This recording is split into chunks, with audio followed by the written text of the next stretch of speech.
Baik. Nah, jadi selama 2 hari ini ya kita mencoba untuk membahas mengenai IRRBB ya, di mana 2 hari ini kita coba bagi menjadi 6 sesi ya.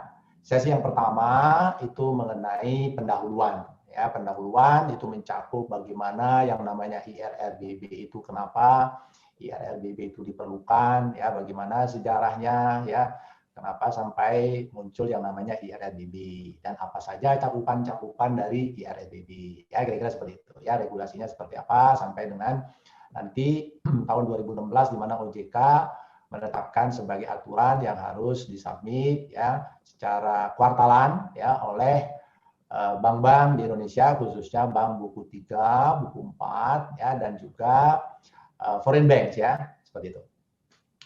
Nah, kebetulan dalam pemodelan ya, karena di sini interest rate risk in the banking book, nah ini banyak melakukan pemodelan ya karena melibatkan banking book ya, jadi keseluruhan yang ada pada neraca, yang ada pada rekening administratif ya, derivatif ya, mungkin juga ada memasukkan bagaimana kira-kira growth ke depan ya. Nah, ini banyak memerlukan pemodelan kuantitatif ya. Nah, di mana pemodelan kuantitatifnya di sini kebetulan saya menggunakan yang namanya R statistical computing ya. Ini ada sesi khusus untuk R ini ya, karena ini R kita gunakan sebagai tools ya, statistika yang membantu pemodelan IRRBB ya. Nanti juga kita berikan skripnya yang mungkin bisa Bapak Ibu lihat ya, bagaimana dengan menggunakan R kita juga bisa melakukan berbagai pemodelan ya. Nah, kemudian berikutnya ya kita bahas mengenai yang namanya ya jenis-jenis ya yang namanya risiko suku bunga ya. Nah, jadi kalau kita berbicara yang namanya jenis risiko suku bunga yang di cover oleh IRRBB ya, itu katanya ada 3 ya menurut OJK atau Basel ya, ada yang namanya gap risk ya, ada yang namanya basis risk ya, dan ada yang namanya option risk ya. Nah, apa itu gap risk? Nah, ini kita tahu ya, tradisional banking itu kan boleh dikatakan ya yang paling konvensional, yang paling lazim dilakukan itu kan bank tentu saja kan dilakukan ada deposito misalnya. Deposito 1 bulan. Nah, tentu saja uang yang diterima oleh bank ya itu kan tidak dibiarkan begitu saja ya, tapi kan diputar ya, biasanya diputar dalam bentuk apa, misalnya KPR kan begitu. Nah, jadi kalau kita mengacu kepada yang namanya traditional banking itu tentu saja biasanya KPR anggaplah 8 ya, 8 ya, ini kan fix nih kan ya, fix ya 8 ya. Nah, tadi kita tahu bahwa ini kan ada fundingnya kan dari deposito ya. Nah, depositonya berapa Bu? Ya, atau 4, oke 4 ya. Nah, jadi kita tahu bahwa ini bank ya memberikan KPR ya sampai dengan 5 tahun, tapi yang pertama itu adalah 12 bulan pertama itu 8% fix ya. Kemudian fundingnya dari 1 month deposit. Nah, kira-kira ada muncul risiko nggak di sini, Bapak Ibu sekalian? Kita tahu di bulan pertama ya kita dapat 8, kita keluar 4. Berarti kan margin kita net interest income kita kan ada 4 di sini ya, betul ya? Bulan pertama ya kita mendapatkan 4%. Tapi bagaimana dengan bulan kedua, Bapak Ibu sekalian? Bagaimana dengan bulan ketiga? Bagaimana dengan bulan ke-12? Apalagi yang lebih dari 12. Apakah kita juga akan mendapatkan margin atau spread ya atau net interest income kita 4%?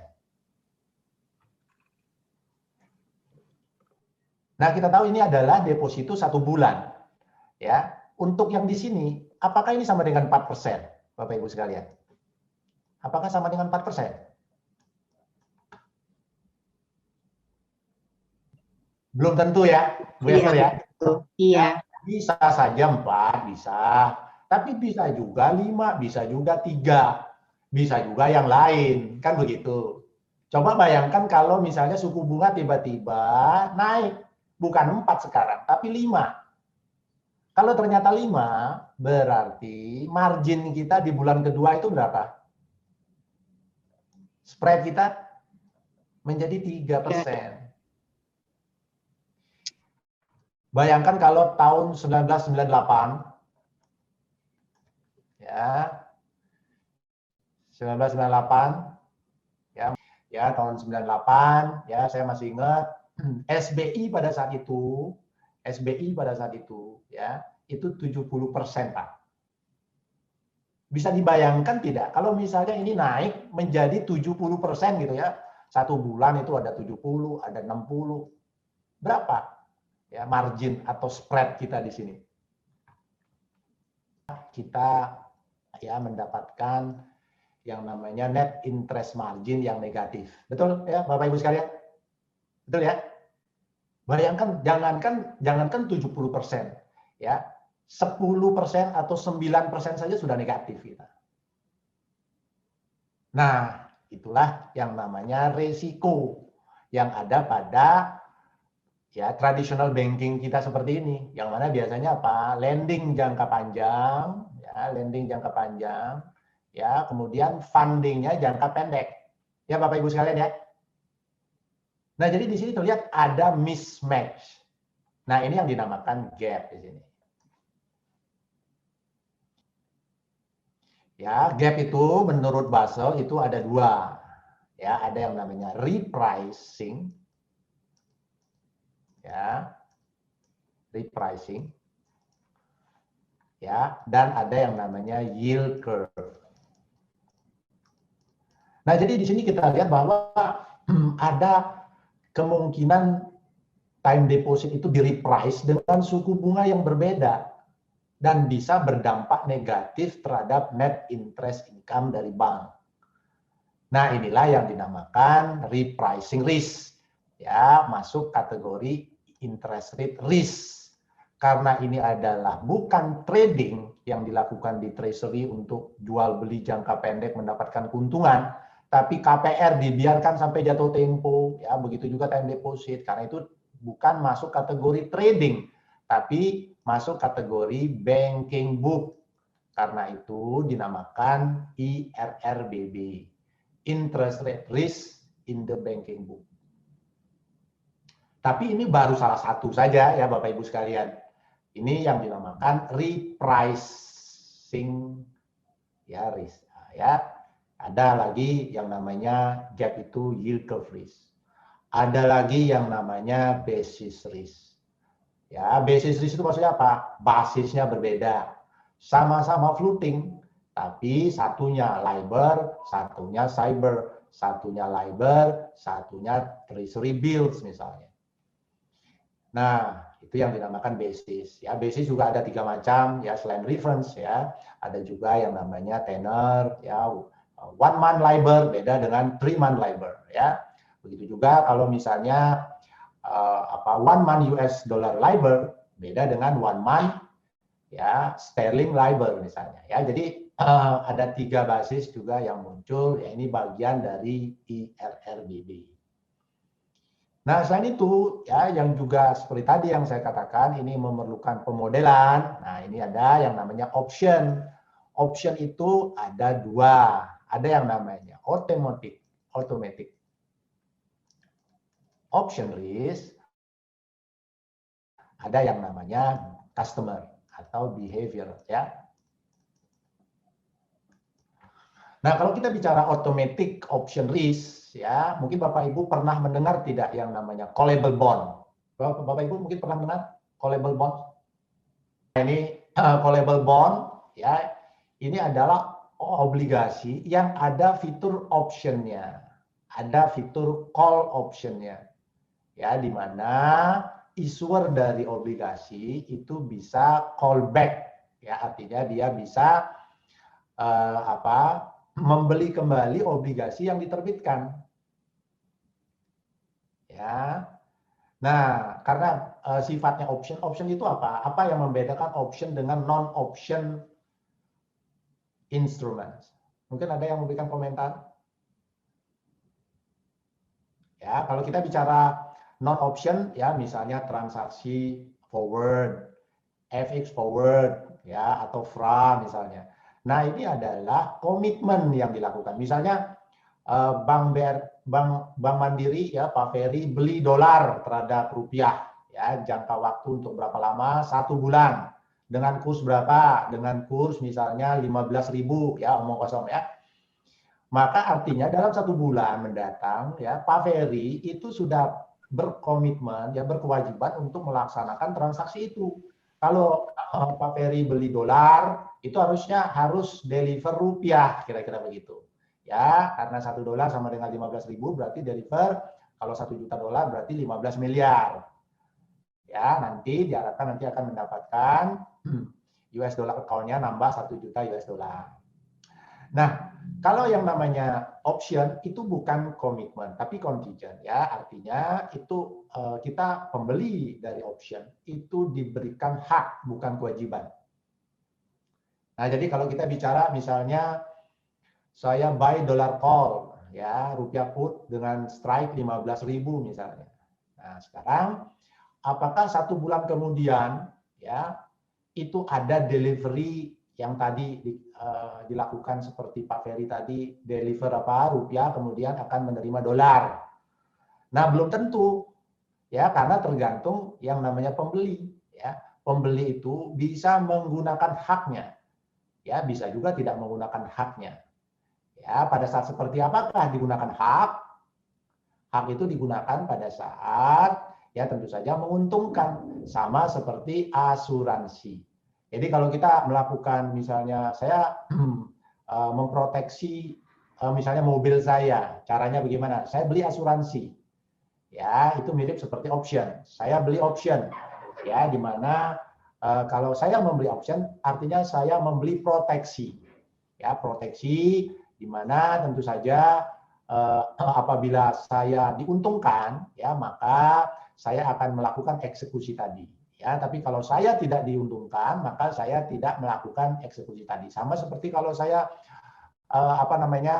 melakukan yang namanya asuransi. Ya, kalau misalnya asuransi itu menguntungkan, ya, gimana misalnya saya bisa mengajukan klaim misalnya, maka saya ajukan klaim. Tapi kalau tidak, ya tentu saja saya tidak mengajukan klaim. Ya, kira-kira seperti itu ya. Jadi mirip seperti asuransi. Tapi tentu saja kita bertanya, ya kenapa kita memerlukan yang namanya option itu, tidak melakukan misalnya forward saja, ya.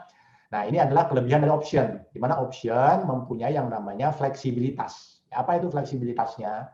Ya, dia itu tetap bisa memberikan proteksi, tapi dia itu juga ada kemungkinan, ya, kalau misalnya kita yang namanya option itu, ya, kita ada kemungkinan bahwa yang namanya option itu ada kemungkinan, ya, kita tetap bisa mendapatkan proteksi dari eksposur kita, akan tetapi ya kita bisa mendapatkan upside potensial. Maksudnya upside potensial itu seperti apa? Ya, maksudnya adalah bahwa kalau misalnya kita di forward, ya kalau misalnya tadi Pak Ferry itu beli dolar dengan kurs 15.000, ya kalau kursnya sekarang 10.000, Pak Ferry terpaksa harus tetap membeli dengan kurs 15.000. Tapi kalau misalnya yang namanya buy dollar call rupiah put, ya Pak Ferry itu mempunyai fleksibilitas. Kalau kursnya 10.000, saya tidak eksekusi option saya. Saya beli dengan kurs 10.000. Saya hanya mungkin saya merugi apa? Merugi preminya saja. Ya kira-kira seperti itu ya. Tapi saya tetap bisa mendapatkan proteksi. Nah, karena itu option itu mempunyai keunggulan dibandingkan dengan forward. Nah, bedanya dengan automatic sama behavioral itu adalah kalau kita bicara automatic option itu biasanya untuk transaksi yang namanya masuk kategori wholesale. Ya, kira-kira seperti itu ya. Kalau misalnya bank dengan bank, ya, nah ini namanya wholesale market. Nah, kalau yang namanya behavioral ini apa? Ini retail istilahnya. Retail market. Ya, maksudnya apa? Maksudnya kalau misalnya kita bicara tadi KPR jangka waktu 10 tahun. Saya tadi mendapatkan KPR dari BCA, ya Bu Esther memberikan bunga tadi 8%. Tapi sekarang ya ternyata sudah berjalan 2 tahun, saya ditawari oleh Pak Ferry dari Bank Mandiri, berapa bunga KPR? 6%. Ya, ada kemungkinan nggak nasabah melakukan refinancing? Ya, ada kemungkinan bahwa nasabah KPR itu seperti saya, ya, itu melakukan refinancing KPR yang tadinya saya diberikan bunga oleh Bu Esther 8%, saya lunasi, ya, saya refinancing dari Pak Ferry, Bank Mandiri. Ya, saya mendapatkan bunga cuma 6%, sehingga saya diuntungkan. Karena yang tadinya saya harus bayar 8%, sekarang saya bayar cuma 6%. Tapi tentu saja di lain pihak, ya di bank BCA artinya juga ada kemungkinan dirugikan. Kenapa dirugikan? Karena bank BCA harusnya mendapatkan bunga 8%. Tapi karena saya sudah lunasi, kemudian KPR baru dari bank BCA yang menggantikan KPR saya, bunganya sama 6%. Kira-kira begitu ya. Sehingga dampaknya apa? Dampaknya tentu saja mengacu kepada Bank BCA, ini hal yang merugikan. Nah, itulah yang dinamakan ya behavioral ya option risk. Ya, ini yang dinamakan istilahnya prepayment. Yaitu apa? Yaitu bahwa yang namanya KPR bisa dilunasi lebih awal. Ya, nah ini adalah risiko suku bunga pada banking book. Ya, karena tadi kita tahu bahwa Bank BCA dirugikan dengan adanya prepayment ini. Tapi berbeda dengan wholesale market, kalau kita bicara wholesale, pokoknya kalau menguntungkan, ya itu selalu akan dieksekusi optionnya. Beda dengan retail. Kalau retail, ya bisa saja dieksekusi, bisa saja tidak dieksekusi. Kenapa? Ya, karena kita tahu bahwa yang namanya retail seperti saya misalnya, saya ditawari oleh Pak Ferry 6% KPR. Tapi bisa saja saya tidak melakukan refinancing. Kenapa? Aduh ribet. Ya. Aduh ini saya apa namanya? Saya harus urus ini lagi, apa saya perlu apa namanya persyaratan ini itu, dokumentasi dari Bank Mandiri saya harus penuhi dan sebagainya. Ya kebetulan saya juga ya merasa cukup happy lah 8% masih oke gitu misalnya ya. Sehingga saya belum tentu, walaupun saya diuntungkan, belum tentu saya itu melakukan refinancing. Nah, sehingga ini merupakan kesulitan ya dari yang namanya behavioral option risk, berbeda dengan automatic option risk. Karena kalau kita bicara automatic itu sudah pasti.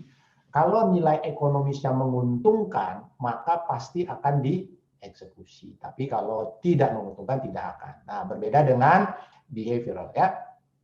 Misalnya sekarang suku bunga naik, ya Pak Ferry menawarkan bunga sekarang berapa? 9%. Ya. Nah, ini kan merugikan sebenarnya. Ya. Tapi saya ternyata BCA melihat ada juga nasabah yang ternyata melakukan apa? Prepayment. Kenapa dia? Padahal secara ekonomi sebenarnya tidak ini gitu loh. Tidak menguntungkan ya. Karena kalau dia melakukan KPR lagi pasti jauh lebih mahal. Tapi kenapa? Dia tetap melakukan yang namanya prepayment, early prepayment. Ya, ada banyak alasan. Ya, misalnya ya karena ini KPR suami istri ya kemungkinan ya mohon maaf ya bisa saja mungkin ada perceraian misalnya ya dari suami istri ya mungkin saja harus dilunasi lah semuanya itu kan kira-kira begitu ya. Jadi apapun yang terjadi dengan suku bunga ya dilakukan yang namanya early prepayment. Ya, sehingga ada kemungkinan juga bahwa pada saat suku bunga naik ya malah dilakukan prepayment. Seperti itu ya. Ya, bukan hanya pada saat suku bunga turun. Nah, sehingga Hal seperti itu tentu saja menyulitkan bagi orang risk untuk mengestimasi. Ya, kira-kira ini bakalan ada prepayment atau tidak nih? Ya, karena banyak faktor yang mempengaruhi terjadinya prepayment tersebut. Ya, berbeda dengan wholesale. Ya, nah kalau wholesale kalau sudah menguntungkan ya pasti. Ya, kira-kira seperti itu. Sampai di sini ada pertanyaan Bapak Ibu sekalian? Nah, seperti tadi ya kita ada yang namanya pemodelan. Ya, pemodelan itu mencakup apa saja.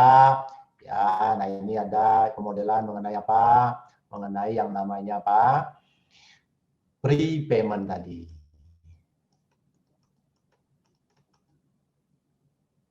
Ya, kemudian apa lagi?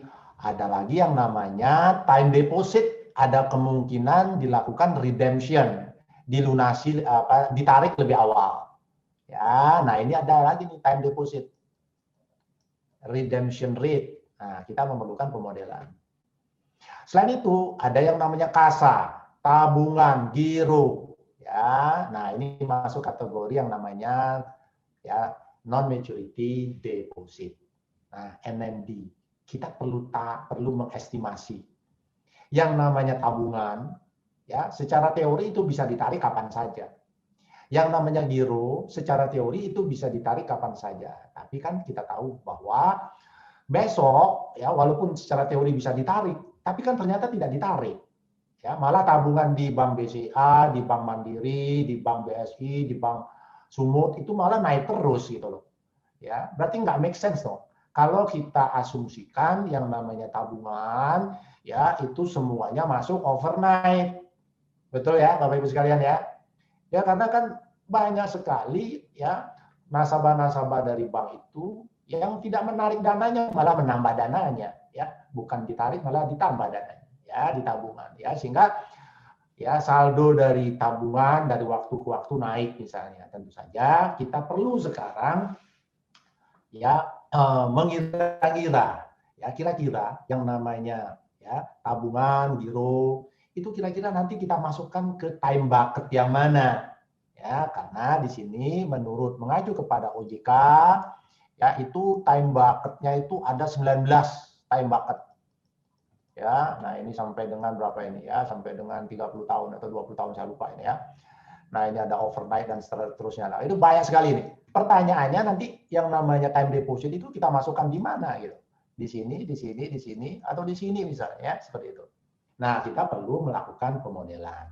Nah, ini namanya non-maturity deposit modeling. Ya. Nah, berikutnya apa? Berikutnya adalah pengukurannya. Bagaimana IRRBB itu diukur. Nah, IRRBB itu diukur ya mengacu kepada metode yang ada pada Basel, bisa menggunakan metode standar. Guys, ya bisa mengacu kepada internal measurement system ya. Jadi internal modelnya lah kira-kira begitu, atau menggunakan yang standardized ya. Kebanyakan sih yang saya tahu di Indonesia most likely menggunakan standardized ya Bapak Ibu sekalian ya.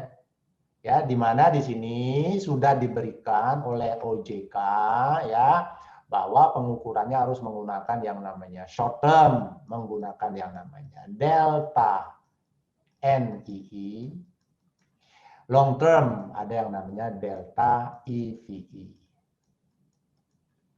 Ya. Nah, jadi kalau kita mengacu kepada delta NI itu apa? Net interest income.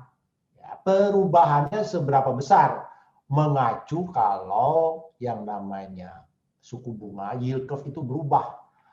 Naik, turun. Ya, kemudian ada yang namanya apa?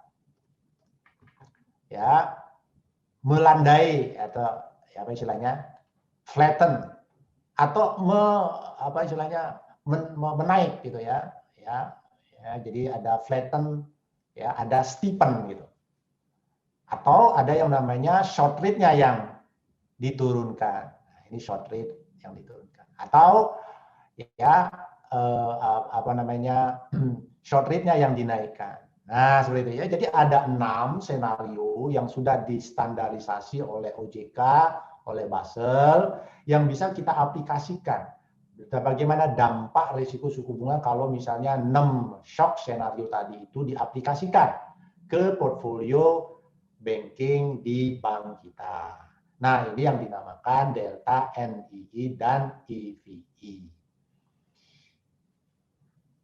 Ya. Nah, sedangkan kalau di luar negeri ya itu seperti misalnya kalau tidak salah di Australia misalnya ya, bank-bank di Australia yang menggunakan ya risiko kreditnya itu perhitungan CAR-nya menggunakan IRB, itu wajib menggunakan internal measurement system untuk IRRBB. Jadi bank-bank yang seperti itu tidak diperkenankan menggunakan standardized model. Ya, tapi harus menggunakan model sendiri kira-kira begitu ya untuk bank-bank yang advance tadi ya. Nah, tahapan yang terakhir tentu saja kita perlu melakukan ya yang namanya risk management proses ya. Risk management proses risk management itu tentu saja mempunyai ya proses ya yang standar. Yang pertama identifikasi, ada pengukuran, ada monitor dan kontrol.